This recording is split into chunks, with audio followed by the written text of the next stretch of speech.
Good day everyone, my name is Irish Matiad National and I am here to discuss the report that is assigned to me, which is all about the human person. So before that, let's read the objectives first. At the end of this report, we can, number one, describe the nature of a human person. So we will be able to describe, to determine kung ano nga ba yung nature natin bilang tao, bilang human person. Number two, identify the importance of a person's ability and capacity. Malalaman din natin, madidetermine, madidistinguish natin yung importansya ng mga abilidad natin, yung mga kaya nating gawin. And number three, describe a person's unique qualities that makes him, her, a productive social being. So, madi-describe din natin, malalaman natin yung mga uniqueness ng bawat isa, yung mga bagay na pinagkakaiba natin, which makes us unique, which makes us a unique individual and productive as well. So, let's learn that in this report. So let's read the overview. This chapter discusses the nature of the human person.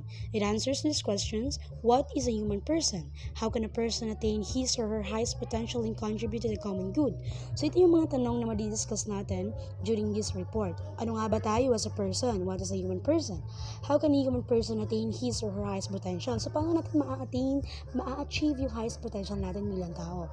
So madidiscuss natin yan. Even during the ancient times, these questions recently asked and evaluated. Psychologists, philosophers, theologians, and scientists have written in-depth analysis of the human nature using a wide range of theories and observation. So even pala no ancient times, sa unang panahon pa, yung mga ninuno natin is the struggle then in evaluating and knowing kung ano nga ba tayo as a person. So yung mga psychologists back then, philosophers, theologians, and scientists, di gumawa ng mga reports, studies, investigations, observations, theories, hypotheses para malaman, ma-evaluate kung ano nga ba tayo as a person. So we should give the props to them for doing that, no? Kasi because of them, we are able now to understand and to learn what is a human person. So, because of them, ngayon, it's easy na. Babasahin na natin yung mga report nila, mga articles, and yung mga bagay na na-learn nila and nalaman nila through their theories and observation. So, ay malalaman natin yun mamaya. So, let's go to our content. It's essentially difficult to understand a person's human nature. So, mahirap intindihan yung tao, yung nature natin as a human. So, kasi yung tao is not very neutral. Meron tayong mga gusto na hindi natin nagagawa or meron tayong mga gustong gawin na hindi natin alam kung ano. Yung malulungkot ka lang bigla na hindi mo alam yung dahilan, yung parang hindi mo din maintindihan yung sarili mo. So, yun. And the possibility of achieving a productive society to the highest potential of a person. So, mahirap din ma-distinguish kung ano nga ba yung ma-achieve natin sa ating society gamit yung ating highest potential. Stanyu 2007 defines the human person as having physical, spiritual, emotional, and intellectual attributes. Ito yung, according to Stanyu, yung tao daw is merong physical attributes. Ito yung mga bagay na nakikita lang ng ating mga mata. Like for example, looking at a person, makita mo yung physical traits niya, kumahaba yung buhok niya, curly hair, white skin, black skin, slim body, chubby body, and everything. Next is our spiritual attributes. This includes our beliefs and practices. This also includes our positive thinking, inner peace, egoless, unconditional love, optimism, and harmony. Next is our emotional attributes. This includes our feelings and emotions like feeling happy, feeling sad, or feeling excited. And last are intellectual attributes. This explains our reasoning, our thinking, our mind, our ability and capacity to think. This includes our independence, perseverance, confidence in reasoning, and fair-mindedness.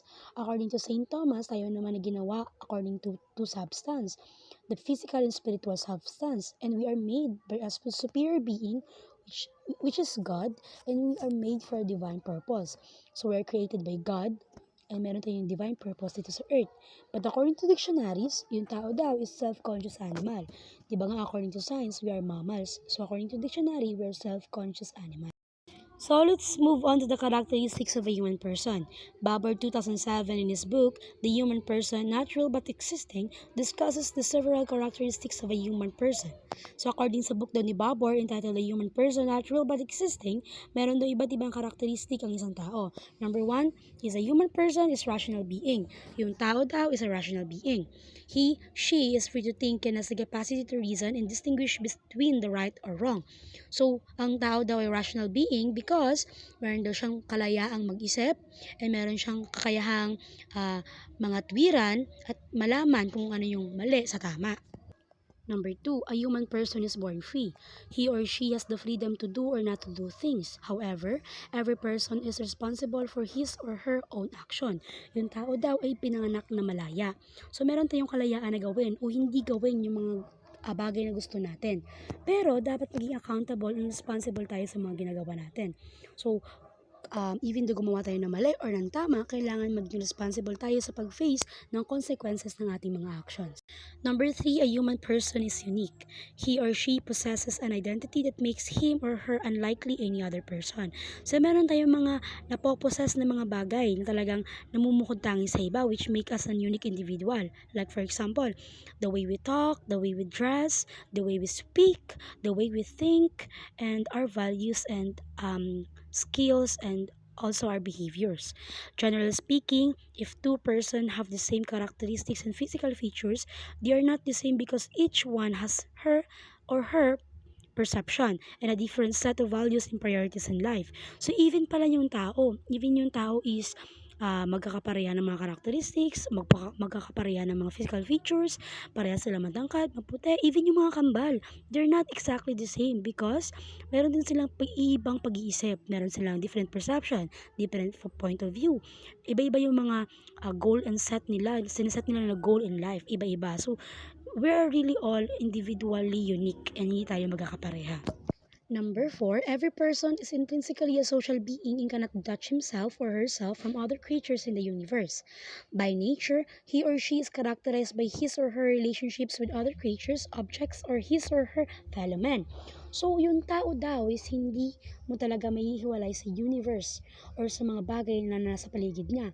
So, it just describes that no man is an island. Walang taong mabubuhay nang siya lang mag-isa. Or even, it's not tao. Kahit hindi tao, yung mga bagay sa paligid natin, nagre-rely tayo mostly sa mga bagay sa paligid natin. Sa mga kinakain natin, mga ginagamit sa pang-araw-araw na buhay, and for survival. So, hindi talaga mabubuhay yung tao na mag-isa lang. Lastly, number 5, all living things are sexual by nature, but the uniqueness of expression of a person's sexuality makes him or her different. The expression of a person's emotion, attitude, feelings, actions, and thoughts in sexual activity best amplifies his or her uniqueness from animals. So, all living things are sexual by nature. Lahat daw tayo na living things is sexual by nature, which means, according pa nga sa science, we're all the same as animals. Kasi nga daw, we're mammals, we're descendants from apes, we're different from animals daw. But we have unique expressions daw. So, according pa dito, madidefine tayo different from animals because of our uniqueness. We have emotions, attitudes, feelings, actions, and thoughts. And sexual activity best amplifies our uniqueness from animals. So, even though, according to science, we're the same as animals, all living things were the same, but we are different, really different from these animals. And especially a much better one. We have the right to think. We have the freedom to think. We have freedom to do what we want, and that's what makes us really different. And that's it for my report. Thank you for your time. Have a good day and God bless.